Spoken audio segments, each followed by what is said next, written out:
दिल्ली से सटे गाजियाबाद के दर्जनों गांवों की किस्मत बदलने वाली है। जी हां, दरअसल 61 गांवों को जल्द ही गाजियाबाद विकास प्राधिकरण अपने दायरे में शामिल करेगा। ये गांव मेरठ एक्सप्रेस ईस्टर्न पेरिफेरल के किनारे हैं और अब तक जिला पंचायत के क्षेत्र में आते थे। मगर अब जीडीए बोर्ड की बैठक में 61 गांवों को प्राधिकरण में शामिल कराने के प्रस्ताव को मंजूरी मिल गई है। इसके अलावा तुलसी निकेतन योजना के 288 एलआईजी भवनों और 2004 ईडब्ल्यूएस भवनों और 60 दुकानों के जर्जर होने के कारण उन्हें तोड़कर फिर से बनाने की योजना बनाई गई है।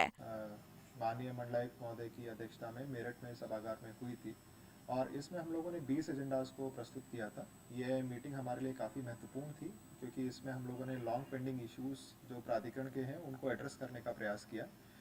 जनपद गाजियाबाद में हम लोग लगभग 20 वर्ष पूर्व मधुबन बापूधाम योजना लेकर आए थे और मधुबन बापूधाम योजना में जो किसानों और भूधारकों के प्लॉट के प्रकरण हैं उनका निस्तारण नहीं हो पाया था।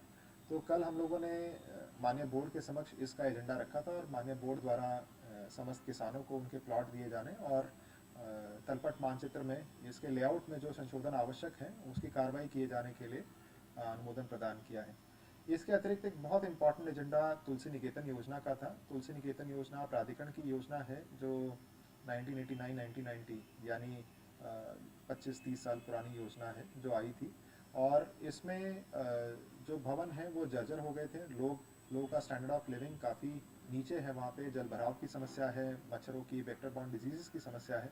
तो प्राधिकरण ने कल इसे रीइमेजिन करते हुए दोबारा लोगों को नए घर प्रदान करने के लिए एक प्रस्ताव रखा था और इसमें 3 बेसिक इश्यूज थे जिसको प्राधिकरण ने कल एड्रेस किया और जिसे बोर्ड द्वारा स्वीकृत किया गया।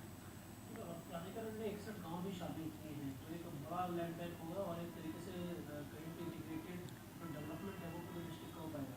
हाँ, ये प्रस्ताव भी हमारा जो विकास क्षेत्र है उसके परिवर्तन के संबंध में 2 प्रस्ताव कल रखे गए थे। एक प्रस्ताव ये था कि शासन द्वारा ऑलरेडी इस बात के निर्देश दिए गए हैं कि जो मुख्य मार्ग हैं उसके आसपास बहुत रैपिड डेवलपमेंट होता है। आप देख रहे हैं पिछले 10 साल में उत्तर प्रदेश में माननीय मुख्यमंत्री जी के नेतृत्व में हम लोग रोड्स के एक्सपेंशन पे बहुत ही ज़बरदस्त कार्य कर रहे हैं और गाज़ियाबाद में कनेक्टिविटी बहुत अच्छे से इम्प्रूव हुई है। तो हमारे 2 मुख्य मार्ग हैं जैसे ईस्टर्न पेरिफेरल एक्सप्रेसवे और दिल्ली मेरठ एक्सप्रेसवे। तो इनके आसपास के जो गांव हैं वो अभी हमारे विकास क्षेत्र में नहीं थे, लेकिन वहाँ पे लोग उद्योग लगाना चाहते हैं और अन्य कार्य करना चाहते हैं तो वो नहीं कर पाते हैं। तो इसके लिए कल हम लोगों ने इन गाँव के विस्तारीकरण का प्रस्ताव रखा जिसे बोर्ड द्वारा इन प्रिंसिपल एक्सेप्ट करते हुए शासन को अब फाइनल नोटिफिकेशन के लिए भेजना, आगे कार्रवाई शासन स्तर पे होगी।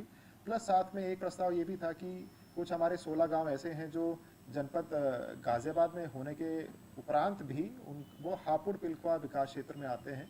तो ऐसे गांवों को वापस गाजियाबाद विकास प्राधिकरण में सम्मिलित करने के लिए और कुछ ऐसे गांव हैं जो जनपद हापुड़ में होने के उपरांत भी गाजियाबाद के विकास क्षेत्र में आते हैं तो उन्हें हापुड़ को देने के लिए ये एक प्रस्ताव हमने रखा था। तो इस पे एक 4 सदस्यीय समिति गठित की गई है। इसे आगामी बोर्ड बैठक में रखें हम लोग। आपको बता दें कि ईस्टर्न पेरिफेरल एक्सप्रेसवे के किनारे वाले 29 गांवों और दिल्ली मेरठ एक्सप्रेसवे के किनारे के 32 गांवों को इसमें शामिल करने का प्रस्ताव रखा गया है। बोर्ड से प्रस्ताव पास करने के बाद अब इसे मंजूरी के लिए शासन के पास भेजा जाएगा। शासन से मंजूरी मिलते ही गाजियाबाद विकास प्राधिकरण इन गांवों को अपने दायरे में लेते हुए शहर की तरह विकसित करने का काम शुरू करेगा। इन 61 गांवों के जीडीए में शामिल होने से प्राधिकरण की सीमा में कुल 229 गांव हो जाएंगे। पंजाब केसरी टीवी के लिए गाजियाबाद से आकाश गर्ग की रिपोर्ट।